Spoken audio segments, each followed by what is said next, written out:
খালেদ মহিউদ্দিন, আমি একটা ছোট্ট প্রশ্ন করে রাখি। শেখ হাসিনা এবং তার বোন শেখ রেহেনাকে 36 বছর অপেক্ষা করতে হয়েছে তার বাবা এবং তার ভাইদের, তার মায়ের হত্যাকাণ্ডের বিচারের জন্য, 18 জন সদস্যের বিচারের হত্যাকাণ্ডের জন্য। সেরকম একটি প্রেক্ষাপটে আমার কথাগুলো কিন্তু বলতে হবে। একটু বলি, বিচার বিভাগের উপর আপনার কতটা আস্থা রয়েছে? বিচার বিভাগের প্রতি আস্থা কতটুকু আছে, এই কঠিন প্রস্তুতি যখন আমার সামনে উপস্থাপন করেছেন, আমি খুব সোজায় এক কথায় যদি বলি, আমাদের এগিয়ে যাওয়ার অনেক সুযোগ ছিল। আমরা যতটা এগোতে চেয়েছিলাম ততটাকে এগোতে পেরেছি। এবং বিচার বিভাগকে যারা কুক্ষিগত করেছিল, যারা বঙ্গবন্ধু হত্যাকাণ্ডের মধ্য দিয়ে বিচার বিভাগকে পদানত করেছিল, সেটা প্রায় 2 দশকের অধিক সময় ধরে। তারপরে 96 সালে যখন প্রধানমন্ত্রী রাষ্ট্র ক্ষমতায় আসেন, সরকার পরিচালনার দায়িত্বে আসেন, তিনি প্রথম যে দৃষ্টান্তটি স্থাপন করেন, জাতির পিতা বঙ্গবন্ধুর হত্যাকাণ্ডের যে মামলা, সেই মামলাটি তিনি বিশেষ আদালতে নেননি। অনেকগুলো ক্ষতের জায়গা কিন্তু এই জায়গায় রয়েছে। আপনি জানেন যে, খুব ভালো করে জানবেন, এখানে একজন সাবেক জেলা জজ রয়েছেন, তিনি আরো ভালো জানবেন। বঙ্গবন্ধু হত্যাকাণ্ডের তদন্ত কমিশনের জন্য 4 জন বিখ্যাত আইনজীবী, সেটা তার মধ্যে নোবেল পুরস্কার বিজয়ী একজন শন ম্যাকব্রাইড নামে ছিলেন, অ্যাব্রে রোজ ছিলেন। এরকম ব্যক্তি যখন তদন্ত কমিশন গঠন করেছিল, সেই তদন্ত করতে, বঙ্গবন্ধু হত্যাকাণ্ডের বিচারের তদন্ত করতে বাংলাদেশে আসতে চেয়েছিলেন 1980 সালে, তাদেরকে আসতে দেওয়া হয়নি। নিয়তির কি নিষ্ঠুর পরিহাস। তারপরও তিনি একেবারে স্বাভাবিক যে আদালত, যেটাকে আমরা সাধারণ ভাষায় বলি, সেই আদালতে বঙ্গবন্ধুর হত্যাকাণ্ডের বিচার শুরু হয়েছিল। এবং যুদ্ধাপরাধীর বিচারও কিন্তু বঙ্গবন্ধু কন্যা শেখ হাসিনা এই স্বাভাবিক আদালতে সমস্ত সাক্ষীদের সুরক্ষা দিয়ে করেছেন। অতএব স্বাভাবিক কারণে এই যে ফিরে আসার যে জায়গাটি, সেটা কিন্তু একটা বিস্ময়কর অগ্রগতি। সেই জায়গা থেকে আপনি যদি বলেন যে গত 15 বছরে কতটুকু অগ্রগতি হয়েছে, সেই অগ্রগতির জায়গা আমরা অনেক ক্ষেত্রে দেখেছি। প্রান্তিক বিচ্যুতি তো আছেই, কেননা এই রাষ্ট্রের ব্যবস্থাপনার মধ্যে অনেকগুলো ভ্রান্তির জায়গা রয়েছে।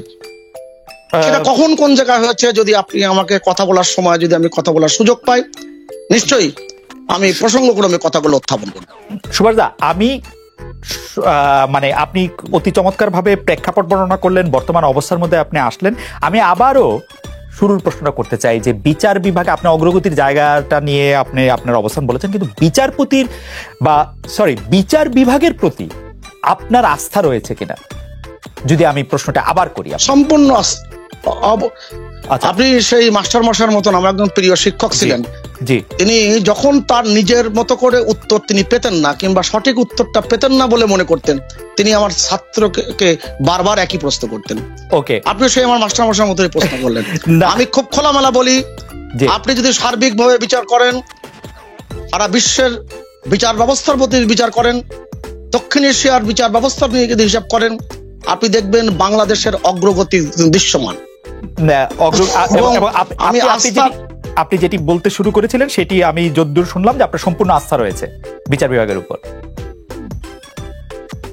আমি আস্থা অনাস্থার যে প্রসঙ্গগুলো বারবার আসে, সেই প্রসঙ্গগুলো আনাটার ভিতরে কিন্তু প্রশ্ন রয়েছে। সেই প্রশ্নটা নিশ্চয়ই কথা বলা কেবল শুরু হলো, আমি কথা বলা শুরু হয়েছে, আমার মনে হয় সুযোগ পায়। আমার মনে হয় যে আমি প্রশ্নটা আপনার কাছে আরেকটু ইলাবোরেট করি, আপনার মাস্টার মশাইয়ের মতো একই প্রশ্ন বারবার না করে একটু ইলাবোরেট করি। যে আপনি বলছেন বিচার বিভাগের প্রতি আপনার সম্পূর্ণ আস্থা রয়েছে, কিন্তু আমরা কিন্তু দেখেছি যে আওয়ামী লীগের প্রেসিডিয়ামের একজন সদস্য জনাব রাজ্জাক বলেছিলেন যে আসলে বিএনপিকে অফার দেওয়া হয়েছিল যে তোমরা যদি নির্বাচনে আসো তাহলে এই জেলখানায় থাকতে হবে না, এবং সেই কথাকে পরে অবশ্য বলা হয়েছে যেটা রাজ্জাক সাহেবের নিজের কথা, এবং তিনিও তার নিজের কথাকে একরকম সংশোধন করেছেন। কিন্তু আমরা কিন্তু দেখেছি এই ধরনের ঘটনা শাহজাহান ওমরের ক্ষেত্রে ঘটেছে। শাহজাহান ওমর সাহেব আসলে শুধু জামিন পেয়েছেন তাই না, তিনি আজকে একজন সংসদ সদস্য এবং তিনি নৌকা মার্কা নিয়ে নির্বাচন করেছেন। আমরা কিন্তু দেখেছি যে কি মামলায় মির্জা ফখরুল ইসলাম আলমগীর এবং বিএনপি সহ বিএনপি নেতৃবৃন্দের আসলে বিচার হয়নি। আমরা দেখেছি যে মামলা প্রসিকিউশন সহ গায়েবী মামলা, নির্বাচনের আগে মামলা, এগুলি বিভিন্ন বিষয়গুলি দেখেই আমার কাছে মনে হয়েছে যে বিচার বিভাগের প্রতি আস্থা রাখা, আপনি জানেন আমার আপনার দুজনের, বা ডক্টর সাজু আছেন এখানে, তারও শিক্ষক আবুল কাশেম ফজলুল হক তার ছেলে মারা যাওয়ার পরও বলেছিলেন যে আমি আসলে কারোর কাছে বিচার চাই না, আমার আসলে বিচার চাইবার কোনো জায়গা নাই। তো এই খালেদ মহিউদ্দিন আমি একটা ছোট্ট প্রশ্ন করে রাখি। শেখ হাসিনা এবং তার বোন শেখ রেহানাকে 36 বছর অপেক্ষা করতে হয়েছে তার বাবা এবং তার ভাইদের, তার মায়ের হত্যাকাণ্ডের বিচারের জন্য, 18 জন সদস্যের বিচারের হত্যাকাণ্ডের জন্য। জি, সেরকম একটি প্রেক্ষাপটে আমার কথাগুলো কিন্তু বলতে হবে। না, আপনি বলবেন, কিন্তু আমি মাঝখানে একটু বলি যে 36 বছর অপেক্ষা করতে হয়েছিল বলেই শেখ হাসিনা তার বোন শেখ রেহানা কিন্তু জাতির কাছে এই প্রতিজ্ঞা করেছিলেন, জাতিকে এই আশা দেখিয়েছিলেন যে আর কাউকে এই অপেক্ষা করতে হবে না। আজকে আমাদের আইনমন্ত্রীর মুখে শুনতে হবে না সাগর রুনির মামলার বিচারের জন্য 50 বছরও হইলেও অপেক্ষা করতে হবে। উনি কিন্তু এই প্রতিশ্রুতি আমাদের দিয়েছিলেন। আপনার মনে আছে যে আমাদের আসলে মার্কিন যুক্তরাষ্ট্রের সাবেক একজন জনপ্রিয় প্রেসিডেন্ট হত্যাকাণ্ডের বিচার কি হয়েছে এত বছর পরেও? আপনাকে তো প্রশ্ন করা যায় না, সঞ্চালককে প্রশ্ন করার রীতি নাই। আপনি কি জন এফ কেনেডির হত্যাকাণ্ডের কথা বলছেন? অবশ্যই। আচ্ছা, হ্যাঁ, অবশ্যই। আচ্ছা, অনেকগুলো বিষয় হত্যাকাণ্ডের বিচার হয়নি, কিন্তু চার্জশিট দেয়া কি আটকে আছে? আপনি এই যে কথাগুলো যে আপনি তুলছেন, আপনি যদি ছিদ্র অন্বেষণ যদি করতে চান, অনেক ছিদ্র পেয়ে যাবেন। যেই ব্যাপারে বাংলাদেশের স্বাধীন বিচার কমিশন থেকে শুরু করে আজকের বাংলাদেশের যে অগ্রগতির জায়গাটি, সেটাকে ভাববেন। এবং আপনি ডক্টর রাজ্জাকের কথা প্রসঙ্গ যখন আনেন, আপনি যদি রাজনৈতিক প্রসঙ্গ, রাজনৈতিক নেতাদের বক্তৃতা, মেঠো বক্তৃতা, বিভিন্ন খণ্ডিত বক্তৃতা এবং খণ্ডিত অংশ উপস্থাপন যখন হয়, তখন কিন্তু ভ্রান্তির জায়গা তৈরি হয়। সুভাষ দাস, আপনি রাজ্জাক সাহেব একটা মোটো মেঠো বক্তৃতা ছিল না। আর আমার কাছে মনে হয় রাজ্জাক সাহেব যা বলেছেন তার প্রমাণ আমরা দেখেছি জনাব শাহজাহান ওমরের এমপি হওয়ার মাঝখান থেকে, তার প্রমাণ আমরা দেখেছি মির্জা ফখরুল ইসলাম আলমগীরের এখনো জামিন না হওয়া থেকে। মির্জা ফখরুল ইসলাম আলমগীর একজন মানে এরকম জামিন হয়নি মির্জা ফখরুল ইসলাম আলমগীরের। এর আগের যদি শত শত ঘটনার উল্লেখ করতে বলেন, একসময় রাজনৈতিক কর্মী ছিলাম, খুবই দক্ষ একজন নেতার অবস্থানে আমি ছিলাম। আমি অন্তত 200 জনের নাম বলতে পারবো জামাত বিএনপি শাসন আমলের সময় বাংলাদেশে কি ঘটেছে। বিএনপি লোকেরা সুভাষ দা 2000 লোকের নাম বলতে পারবে, কিন্তু আসলে তো আওয়ামী লীগের তফাৎটা তাহলে কোথায় হলো? মানে আপনি যে না, অবশ্যই অনেক তফাৎ। এখন তফাৎটা যদি আপনি দক্ষতা দিয়ে, আপনার পাণ্ডিত্যের তেজস্ক্রিয়তা দিয়ে যদি আপনি ঢেকে রাখতে চান, সেটা ভিন্ন কথা। কিংবা আপনি অনুষ্ঠানে যদি প্রশ্ন করার জন্য বলে থাকেন, সেটাও ভিন্ন কথা। আমি খুব খোলাখুলি বলি, আপনি যদি আওয়ামী লীগ সরকারের গত 15 বছরের সাথে আপনি জামাত বিএনপির শাসন আমলের পিছনের ইতিহাসগুলো যদি তুলনা করেন, মনে করব যে আপনি যদি সঠিক অর্থে তুলনা করেন, নির্মমভাবে করেন, আপনি দেখবেন অনেক পার্থক্য, অগ্রগতির জায়গা অনেক দৃশ্যমান। সুভাষ দা, তুলনা করতে যে 12,000 কর্মীকে 12,000, আমার মাথায় সব সময় তুলনা আসে খালেদ মহিউদ্দিন। আমরা চোখের সামনে দেখেছি 80-র দশক, 90-এর দশক। তুলনা করতে যে আপনিও আমাকে দেখেছেন, আপনাকেও আমি দেখেছি। তুলনা সব বিষয়গুলো পরিষ্কার আমাদের কাছে। তুলনা করতে যে পাণ্ডিত্য দরকার, সেটা আমার সবসময় আমার মানে ওইটা থাকে না। কিন্তু আমি বলতে চাই যে এই 15 বছরের বাস্তবতা বাকি সময়ের বাস্তবতা থেকে আলাদা। এই সময় বিচার বিভাগ আলাদা হয়েছে। এই সময়ের মধ্যে থেকে আমরা অনেক বেশি রাজনৈতিক প্রভাবে প্রভাবিত হতে দেখছি বিচার বিভাগকে। সেটি আগের চেয়ে তুলনায় কম কি বেশি, সেটি নিয়ে একটি একাডেমিক আলোচনা হতে পারে, কিন্তু বর্তমানে আমরা কি পেলাম সেই জায়গায় যদি আমরা কথায় থাকি সুভাষ, আমাদের সুবিধা হয়।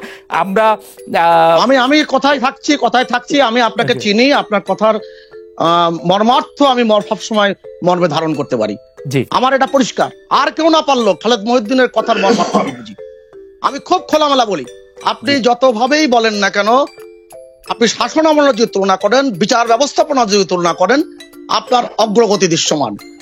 আপনি শাহজাহান ওমরের কথা বলছেন, শাহজাহান ওমর একজন বীর মুক্তিযোদ্ধা, বীরুত্তম, এবং তার বিরুদ্ধে যে মামলা, রাজনৈতিক মামলা অনেক ক্ষেত্রে বিভিন্ন সময় বাংলাদেশে ঘটেছে, এবং সবকটি যে সঠিক মামলা হয় কিংবা কোনো কোনো ক্ষেত্রে রাজনৈতিক ভাবে মামলাটি হয় সেটাও আমরা সব জানি, মেনে নিলাম।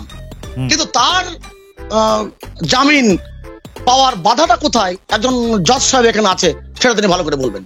ওকে, তার জামিন পাওয়ার বাধাটা কোথায়, তার জামিন পাওয়ার বাধা নিয়ে আমরা উত্তর পাচ্ছি। আচ্ছা জনাব সুভাষ সিংহ রায়, আপনি একটু ভেবে বলবেন, আমরা একটু জজ সাহেবের কাছে যাই, আপনি একটু ভেবে বলবেন যে মির্জা ফখরুল ইসলাম আলমগীরের জামিন পাওয়ার বাধাটা কোথায়, সেটাও আপনি আমাদেরকে একটু বলবেন। আমরা একটু জনাব শাহজাহান সাজু আপনার কাছে যেতে চাই।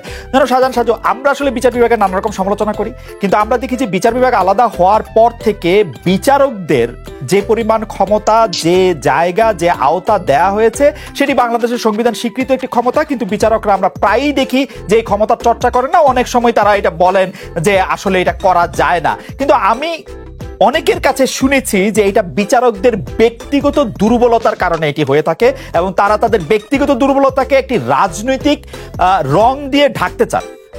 আপনার কাছ থেকে আমি একটু এটার সত্যতা অসত্যতা শুনবো, যে মানে এটা আসলে সিস্টেমের দুর্বলতা নয়, এটা বিচারকদের ব্যক্তিগত দুর্বলতা বা ব্যক্তিগত পছন্দ অপছন্দের ব্যাপার। বিচার ব্যবস্থার অগ্রগতি হচ্ছে, ডিজিটাল বিচার ব্যবস্থাও চালু হয়েছে, সবই ঠিক আছে।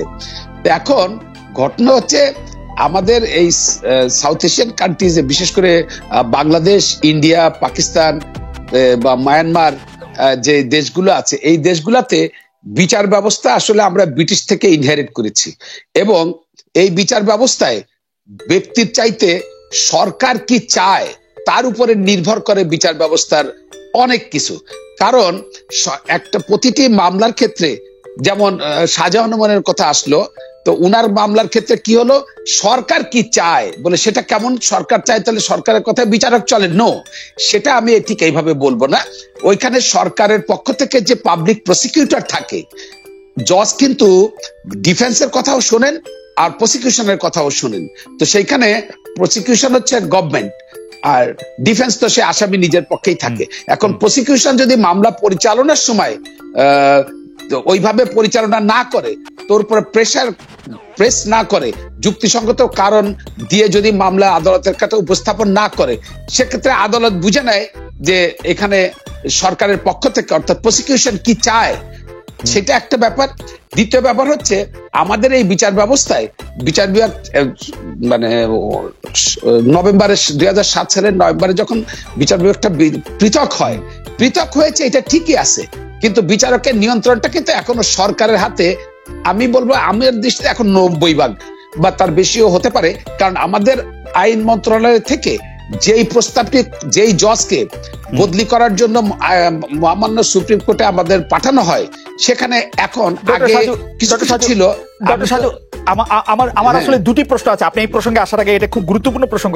এক হচ্ছে যে আপনি বলছেন যে বিচারক আসলে খেয়াল করে যে সরকার কি চায় প্রসিকিউশনের থ্রুতে, প্রসিকিউশন যখন তার কেস